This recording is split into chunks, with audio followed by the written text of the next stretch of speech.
The elevator. It was late, and Claire was the last one leaving the office. She stepped into the elevator, pressing the button for the lobby, eager to head home. But the elevator jolted and began moving in the wrong direction, ascending instead of descending. She frowned, pressing the lobby button again, but the elevator ignored her. The doors slid open with a mechanical hiss, revealing a dimly lit hallway. Claire peered out, her breath catching as she saw a figure standing just beyond the doorway.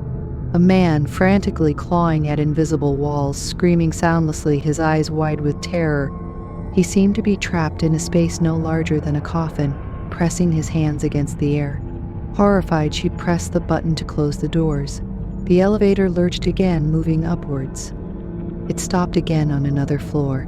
The doors opened to reveal a young woman surrounded by mirrors, each reflection distorted, mocking her.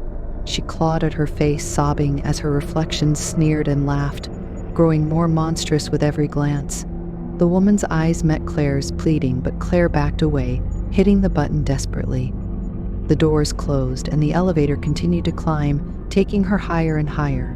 Each floor it stopped at was another nightmare. A child sitting alone in an empty room, watching as his toys moved on their own. An elderly man who stared into an abyss where shadowy hands reached out, grasping at him, pulling him inch by inch toward the darkness. Each floor revealed someone trapped in their own horror, each scene worse than the last. Claire's heart pounded as she hammered the button for the lobby.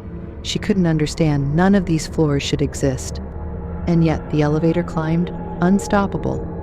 Finally, the elevator stopped at a floor that felt like it was breathing, the air thick and heavy. The doors slid open, and Claire gasped, stumbling backward. It was her own living room, but distorted, as though seen through a nightmare lens. In the center of the room stood a figure. It was her, staring back at herself, eyes wide, mouth open in a silent scream. Her double moved forward, reaching out with a gnarled hand, her face filled with terror.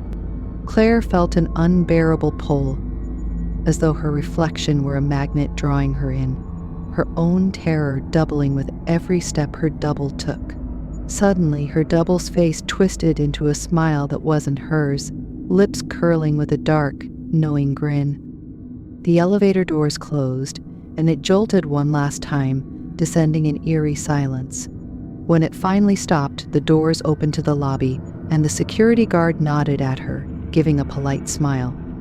But as Claire walked by, she caught her reflection in the glass entrance and froze. The reflection wasn't hers. It was the twisted, grinning version of herself from the last floor, watching her with an unsettling glee as she screamed silently from the inside.